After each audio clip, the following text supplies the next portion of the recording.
Começando então a terceira jornada, eu quero passar para vocês o que a equipe me pediu que contasse as histórias e os causos da terapia relacional sistêmica, para poder dar uma linkada com a primeira jornada, a segunda jornada, definirmos o que vamos fazer hoje e abrir questões para o futuro.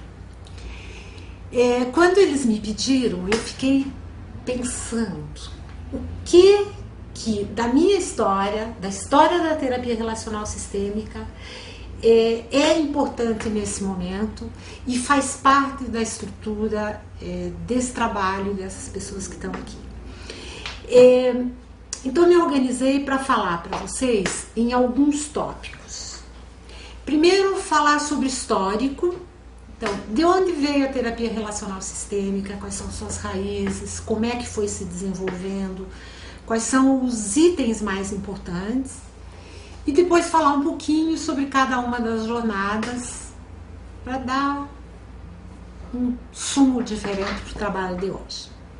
Para se compreender os pressupostos, as propostas, os enquadres relacionais sistêmicos, é importante entender de onde veio, qual foi a raiz. Então, a raiz da terapia relacional sistêmica foi o núcleo de psicologia clínica, que nasceu em Curitiba em 1975. A partir de algumas pessoas que tinham terminado o curso de psicologia e se juntaram para ter uma clínica, onde a proposta básica era o trabalho de vanguarda.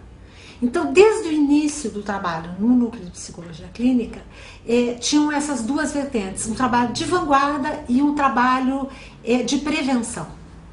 Então, desde o início, a busca era trabalhar com o lado saudável das pessoas, trabalhar com o que as pessoas tinham de melhor, com a competência, com a potência de cada um.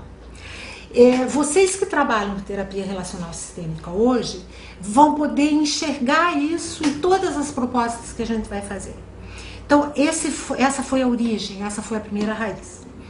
Nessa proposta de fazer um trabalho de vanguarda, um trabalho com prevenção, nosso primeiro movimento foi fazer uma formação em psicodrama. Então, já no início, em 1975, as pessoas que trabalhavam no núcleo trabalhavam com terapia psicodramática individual, terapia psicodramática de grupo e de casal. Então, inicialmente, nós trabalhávamos com terapia psicodramática, que era uma terapia que nos chamava a atenção porque era focada na relação do terapeuta com o cliente. Conforme foi desenvolvendo esse trabalho, nós fomos sentindo falta de alguma outra noção terapêutica, alguma outra questão terapêutica. Foi quando começou a se desenvolver no Brasil a terapia corporal, que naquela época chegou no Brasil com o nome de bioenergética. E nós, do núcleo, incorporamos então o trabalho corporal. Começamos fazendo formação e montando grupos de formação e grupos de atendimento clínico. A terapia corporal, terapia de energia, como acabamos chamando depois, ela trouxe uma questão muito importante para o trabalho clínico, que é a questão do corpo do cliente e do corpo do terapeuta. Então, toda uma questão de leitura corporal, de compreensão emocional no corpo do cliente, do trabalho psicoterapêutico, não só nas sessões de psicoterapia, mas no nível de consciência que o cliente ia desenvolvendo a partir dessa orientação mais corporal. Isso deu uma diferenciação já no trabalho. Então, em 1980, chegamos à terapia sistêmica, através da Zélia Nascimento, que era uma psicóloga de Belo Horizonte, que naquela época estava terminando a formação dela em terapia de família em Buenos Aires, e por uma série de conjunturas, de coincidências, de sincronicidades, nós tivemos contato com ela e ela veio para cá para nos ensinar a fazer terapia com a pessoa mais saudável da família. Que esse foi o mote que nos fez trazer a Zélia. E na verdade não era esse o trabalho que ela fazia, essa foi uma confusão através de um cliente, uma informação distorcida. Então ela veio para cá, e acho que isso é importante a gente retomar, com essa fantasia nossa, de que existia um jeito de trabalhar com a pessoa mais saudável da família. Quando ela chegou aqui, o que nós descobrimos? Que ela trabalhava com terapia sistêmica, que era uma linha terapêutica que naquela época não se falava, não se conhecia. Isso em 1980. Através do trabalho com ela, nós fomos descobrindo, então, o universo sistêmico. Então, 1980 é o ano que marca o nosso contato com o pensamento sistêmico. É o ano em que nós fomos inoculados pelo vírus do pensamento sistêmico e que fez total diferença no trabalho clínico, no trabalho de formação, etc. Nessa época, o pensamento sistêmico estava chegando ao Brasil como terapia de família e já tinha um jeitinho brasileiro de fazer terapia de família, porque os terapeutas brasileiros não podiam se dar ao luxo, como os terapeutas europeus ou americanos, de trabalhar só com terapia de família, de ter uma instituição que lhe desse retaguarda, que lhe bancasse. Então, desde o começo, já a terapia sistêmica tinha essa possibilidade de incluir trabalho individual, de incluir trabalho de grupo. E aqui em Curitiba, especialmente, ele começou como uma forma do terapeuta se posicionar no trabalho. Muito em função da proposta da Zélia, da forma dela trabalhar e pelo fato de que nós já éramos terapeutas e tivemos que fazer essa adaptação. E assim fomos trabalhando, integrando esse trabalho. Em 1985, houve uma reestruturação no núcleo de psicologia e ficamos só a Tereza e eu. E nessa época fizemos uma nova reformulação do trabalho que já é muito semelhante ao que a gente chama hoje de terapia relacional sistêmica, porque nós já integrávamos nesse trabalho o psicodrama, a terapia corporal e o enquadre todo sistêmico, e era direcionado ao seu cliente, não importa se ele era individual, família, casal, grupo, o que era. Em 1987 e 88, aconteceu um movimento importante no núcleo de psicologia, que foi a ida da Tereza e eu para Roma fazer um treino com Andolfi.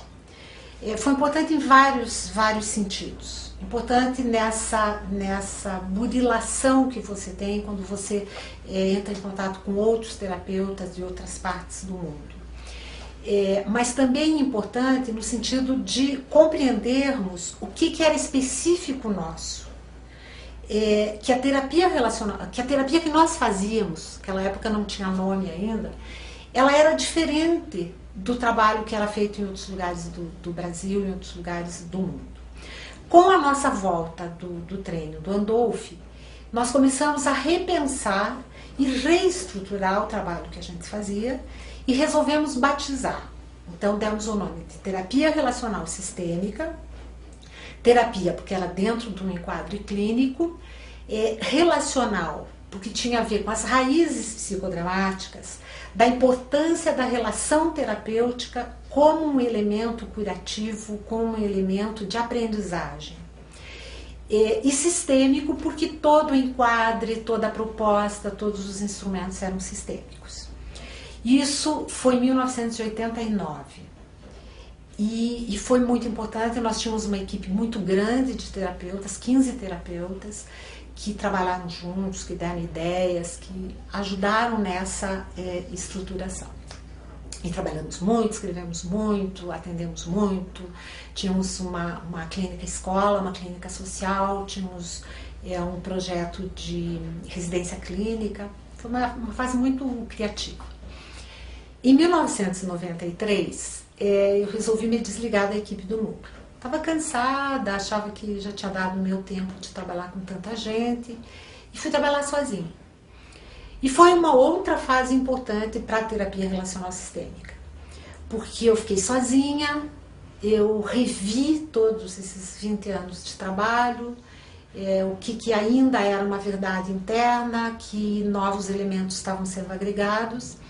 E em um ano eu estava refeita, voltei a trabalhar com formação e passei a me denominar uma terapeuta relacional sistêmica. Então, a partir de 94 para cá, essa terapia relacional sistêmica que nós todos aqui fazemos começou a criar o seu corpo próprio, a criar a sua própria identidade.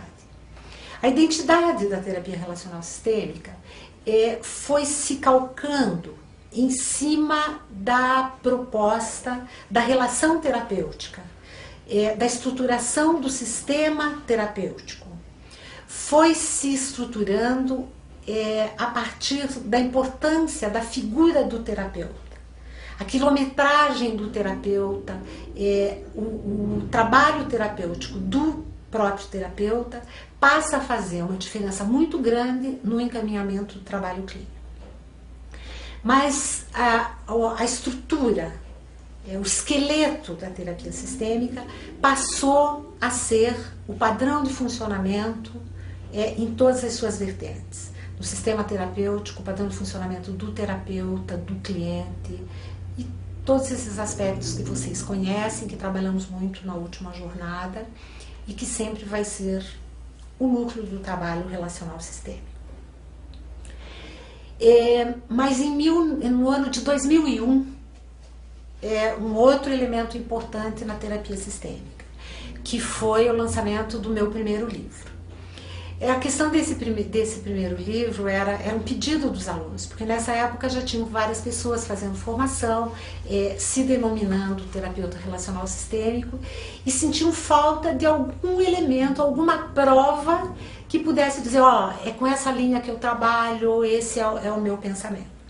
Então, em 2001, com o lançamento do Isabel Augusta, A Família como Caminho, cobriu-se uma dessas lacunas. Então, passamos a ter uma produção clínica, uma produção científica e uma produção literária em cima da terapia relacional sistêmica.